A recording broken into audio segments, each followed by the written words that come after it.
कैसे बोल रहे हैं हाँ, मेरा बाप काम कर रहा है, मेरी माँ काम कर रही है, तुम्हारा मुंह क्यों पेट भर रहा है? ये देखिए, ये लेडीज स्कूल बस में भरी हुई है। मुझे लगता था कि स्कूल बस में बच्चों को लेकर जाया जाता है, लेकिन ये लोग हैं इसमें। से आए हैं? हम पारम से आए हैं। दिल्ली से ही है। क्या किस चीज के बारे में आप लोगों को यहाँ पता चला? हक मांगने आए हैं। क्या हक है? हम अपना हक लेने आए हैं। क्या हक लेने? देखो, महिला को बहुत मतलब इतना दर बदर कर रखा गवर्नमेंट ने। बहुत ही ज्यादा तकलीफ, पहले की जो औरतें थी ना, बहुत ज्यादा तकलीफ सहती थी, लेकिन आज कल पढ़ के लिख के नहीं, औरत बराबर का दर्जा चाहती है। बराबर का, बेटी पढ़ाओ तो बराबर हक भी चाहिए ना, बराबर हक भी चाहिए। पढ़ाते हैं माँ बाप, अपनी जी तोड़ मेहनत करके खूब पढ़ाते लिखाते हैं, तो बच्चों को कामयाबी मिलनी चाहिए, हक मिलना चाहिए।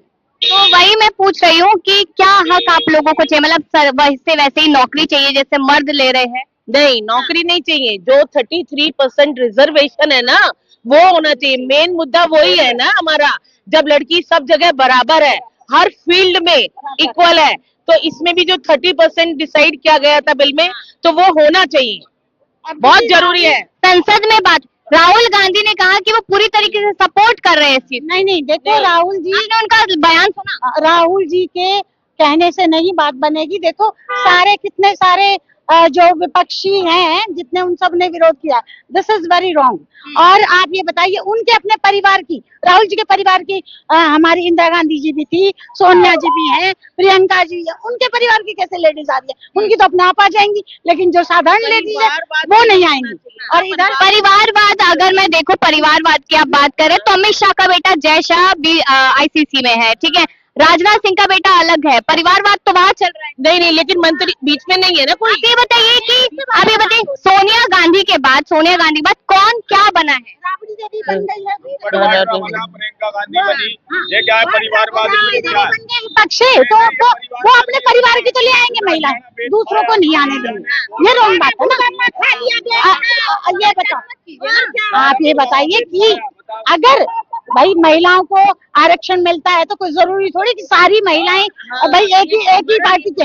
लोकसभा की सीटें क्यों बढ़ाई जा रही है? लोकसभा की सीटें क्यों बढ़ाई जा रही है? जितनी है उतने में भी तो आरक्षण दिया जा, उसमें भी दिया जा सकता है, लेकिन इसके पीछे भी कुछ ना कुछ संविधान से रिलेटेड बात है। ऐसा नहीं है, ऐसे नहीं कर देंगे बिना संविधान की, उसके कोई भी धारा वगैरह के बगैर नहीं कर देंगे। मैं वही पूछ रही हूँ, संविधान में आए 11 साल में तमाम संशोधन हुए हैं, कांग्रेस की सरकार में भी संशोधन था, लेकिन जब किसी महिला का रेप होता है तो जो अपराधी है उसको फांसी मिल जाए, इस चीज में संशोधन क्यों नहीं होता है? नहीं, इसके लिए भी बहुत सारे कड़े रूल्स बनाए गए। क्या है, आए दिन रेप हो रहे हैं, बीजेपी के नेता रेपिस्ट निकल रहे हैं। नहीं, तो जिसको भी, जिसने ऐसा किया उनको मिला है, उनको सजा मिला है और चल रहा है उनका बातचीत। ऐसा नहीं है कि उनको छोड़ दिया गया, नहीं, उनको छोड़ा नहीं। यहाँ पे बीजेपी चैनल, एक सेकेंड रिकॉर्ड कर, यहाँ बीजेपी चैनल्स ही आएंगे क्या रिकॉर्ड करने?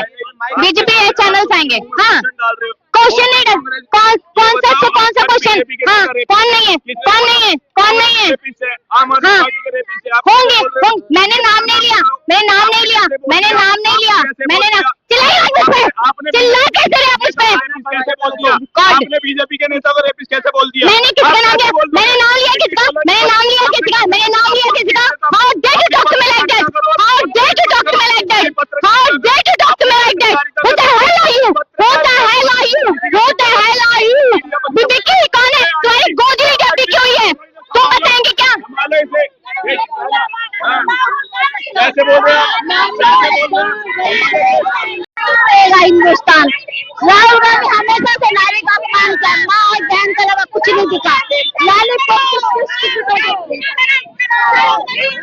ये वो लोग हैं जो 100-200 रुपए में यहाँ पर आए हुए हैं और इनको कोई ज्ञान नहीं है, कुछ नहीं पता इन लोगों को कि हकीकत में कॉन्स्टिट्यूशन में लिखा क्या है। राहुल गांधी पर चिल्ला रहे हैं।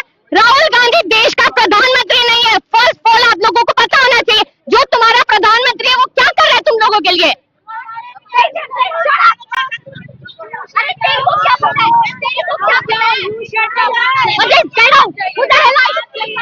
ये वो लोग हैं जो महिलाओं की बात कर रहे हैं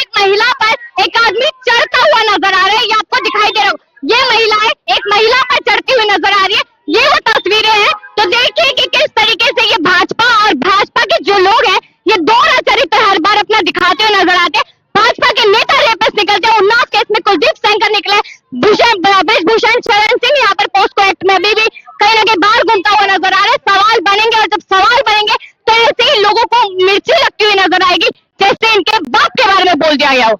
हाँ, मेरा बाप काम कर रहा है, मेरी माँ काम कर रही है, तुम्हारा मुंह क्यों मेरा पेट भर रहा है? साफ नजर आ रहा है कि किस तरीके की जाहिल अनपढ़ गवार ये औरतें हैं। ये एक महिला आरक्षण बिल की बात करने आई है, महिला के पक्ष की बात करने आई है और एक महिला पर के सर पर इस तरीके से चढ़कर उससे बदतमीजी करती हुई नजर आई है। तो आखिरकार महिलाएं किधर सुरक्षित है? न मर्दों के बीच में सुरक्षित है, न महिलाओं के बीच में सुरक्षित है। तो मैं कहाँ जाऊं? एक पत्रकार होने के नाते मैं आप लोगों से सवाल करना चाहती हूँ कि मैं कहाँ जाके पत्रकारिता करूं? अगर उनसे सवाल कर दिया जाए तो वो कह देते हैं कि तू पप्पू की साइड से आई है, तू राहुल गांधी की साइड से आई है। अगर यहाँ पर सवाल कर दिया जाए तो ये कहती कि तू बीजेपी की दलाल है। कहाँ पत्रकारिता की जाए? ये मुझे सवाल का जवाब चाहिए। सुप्रीम कोर्ट या फिर कोई भी कोर्ट क्या इस तरीके की बातों पर कभी ध्यान देगा कि पत्रकार करने के लिए भी महिलाओं को कितनी ज्यादा सेफ्टी की जरूरत पड़ती है? यहाँ पर एक एक महिला की शक्ल देख सकते हो और इन महिलाओं ने मेरे को गालियां दी है, इन महिलाओं ने मुझे पत्रकारिता करने से यहाँ पर रोका है। और दूसरी चीज, ये सब लोग राहुल गांधी का घर घेरने जा रहे हैं, राहुल गांधी का घर घेरे, राहुल गांधी को घेरे, मुझे फर्क नहीं पड़ता। वो देश का प्रधानमंत्री नहीं है, वो एक एलओपी है जिसका माइक संसद में बंद कर दिया जाता है। लेकिन जब प्रधानमंत्री से सवाल किया जाए तो पीसी नहीं करते नजर आते, इन लोगों के बीच में नजर नहीं आते, तब इन लोगों की आवाज नहीं निकलती। ये सवाल यहाँ पर बनता है। और इसके साथ साथ मैं आपको बता दूं कि ये वही महिलाएं है जो महिला प्रोटेक्शन की बात करती हुई नजर आई है, उनके हक अधिकार की बात करती नजर। यहीं पर मेरा कैमरा बंद कराने की इन्होंने कोशिश की, मेरा माइक बंद कराने की इन्होंने कोशिश की है। ये सवाल यहाँ पर बन रहा है और यहाँ आसपास कहीं पर भी कोई पुलिस वाला नजर नहीं आया, कोई बैरिगेटिंग नजर नहीं आई। जब और लोग प्रोटेस्ट करते हैं तो दूर दूर तक बैरिगेटिंग लगा दी जाती है कि वो लोग फांद नहीं सकते, लेकिन इन लोगों के लिए पूरा रोड खुला छोड़ गया। मैं पीछे तक पूरा दिखाना चाहती हूँ, पूरा रोड खुला है, ये लोग अलग अलग डायरेक्शन में फैले हुए हैं। इधर आप देखिए कि इधर भी ये लोग नजर आएंगे आपको, इस साइड में, दूसरी साइड पे भी नजर आएंगे, लेकिन यहाँ पर बैरिगेटिंग नहीं नजर आएगी। ये भेदभाव हमारे देश में क्यों हो रहा है? क्योंकि सवाल तो बनता है और जवाब देना भी बनता है। जवाब कौन और कब और कैसे देगा ये मुझे आप लोग बताएंगे, क्योंकि मैं अपना फेसबुक जैसे ऑन करती हूँ तो मुझे तमाम लोग मेंशन करे हुए नजर आते हैं। वहां पर इतनी गंदी गंदी गालियां देते हैं, जहां पर ये लोग महिला की सुरक्षा की बात करते हैं वहां पर इतनी गंदी गालियां दी जाती है। कैसे चलेगा ये देश जब तक इन लोगों की मानसिकता नहीं सुधरेगी? आप ये नॉट इन सर्विस वाली डीटीसी बसें देख सकते हैं, जिसमें ये होता है कि ये लोगों के लिए है, लेकिन यहाँ पर आप देखिए कि लोगों को भर के लेकर आए गए हैं इन बसों में, ताकि यहाँ पर हल्ला गुल्ला मच सके। ये लेडीज़ भी आपको नज़र आ रही होगी इधर, ये कुछ जेंट्स भी हैं आने की तरफ से। ये देखिए, आपको ये सब लेडीज़ दिखाई दे रही होगी, ये इन्हीं बसों में भर कर आई है, ठीक है। इनको कोई काम धंधा नहीं है, इसलिए फ्री बैठी थी, इसलिए आ। ये देखिए, ये लेडीज़ स्कूल बस में भरी हुई है। मुझे लगता था कि स्कूल बस में बच्चों को लेकर जाया जाता है, लेकिन ये लोग हैं इसमें।